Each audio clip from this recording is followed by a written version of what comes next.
दिल्ली के Rouse Avenue area के अंदर दिल्ली हाई कोर्ट की ज़मीन पर आम आदमी पार्टी का ऑफिस बन जाने से यहाँ पर एक खलबली सी मच गई है। आम आदमी पार्टी को अलर्ट की गई यह ज़मीन जब सुप्रीम कोर्ट में CJI जस्टिस DY चंद्रचूड़ के सामने इस मामले को रखा गया तो सुप्रीम कोर्ट भी हैरान रह गया। CJI ने इसके ऊपर फौरन एक्शन लेते हुए दिल्ली सरकार को भी और दिल्ली के सेक्रेटरी साथ ही लोक निर्माण विभाग सहित अनेक विभागों को इस बारे में निर्देश दिया है कि इस मामले को हल किया जाए। साथ ही दिल्ली हाई कोर्ट की ज़मीन पर बने हुए आम आदमी पार्टी के ऑफिस को खाली कराकर यह ज़मीन दिल्ली हाई कोर्ट को सौंपी जाए। CJI ने इस बात पर भी नाराज़गी जताई कि जहां जजों को आम सुविधाएं नहीं मिल पा रही हैं, हम लोग अपने अधिकारों के लिए परेशान हैं, उसमें पॉलिटिकल पार्टी अपने ऑफिस को इतनी आसानी से कैसे हासिल कर लेती है और उसके ऊपर ऑफिस भी बना लेती है।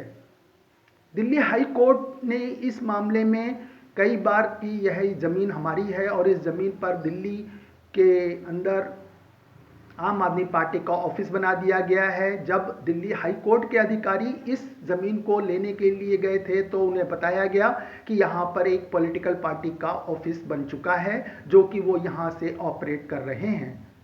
इन सब बातों को देखते हुए दिल्ली सरकार को भी नोटिस जारी किया गया, साथ ही भूमि निर्माण वालों को भी इस पर नोटिस जारी कर इस मामले को जितना जल्दी से जल्दी हो सके उसे हल करने के लिए CJI की तरफ से खास तौर पर निर्देश दिए गए हैं।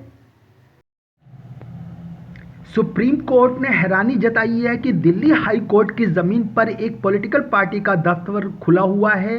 CJI जस्टिस DY चंद्रचूड़ को वकील के परमेश्वर ने बताया कि राउज एवेन्यू में दिल्ली हाई कोर्ट को अलॉट ज़मीन पर एक पॉलिटिकल पार्टी का ऑफिस बना हुआ है।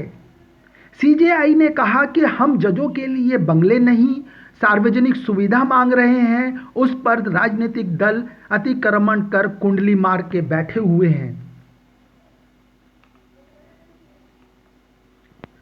वकील के परमेश्वर ने सुप्रीम कोर्ट को बताया कि हाई कोर्ट के अधिकारी जब जमीन पर कब्जा लेने गए थे तो उन्हें वहां से लौटा दिया गया था क्योंकि अब वहां पर एक राजनीतिक दल का कार्यालय बन गया है। इस पर CJI ने कहा, कोई भी कानून अपने हाथ में नहीं ले सकता, कोई राजनीतिक दल इस पर कैसे कब्जा कर सकता है। बेंच ने सरकारी वकील से पूछा कि वह अतिक्रमण कब हटा रहे हैं। CJI ने दिल्ली सरकार की तरफ से पेश वकील को चेतावनी दी कि जमीन हाई कोर्ट को वापस की जानी चाहिए। सुप्रीम कोर्ट ने दिल्ली के मुख्य सेक्रेटरी, लोक निर्माण विभाग और वित्त विभाग के सचिवों को यह मुद्दा सुलझाने के लिए दिल्ली हाई कोर्ट के रजिस्ट्रार जनरल के साथ बैठक करने का भी ऑर्डर किया है। कुतुब मेल के लिए Arif Jamal, Delhi. Subscribe now and press the bell icon. Never miss an update.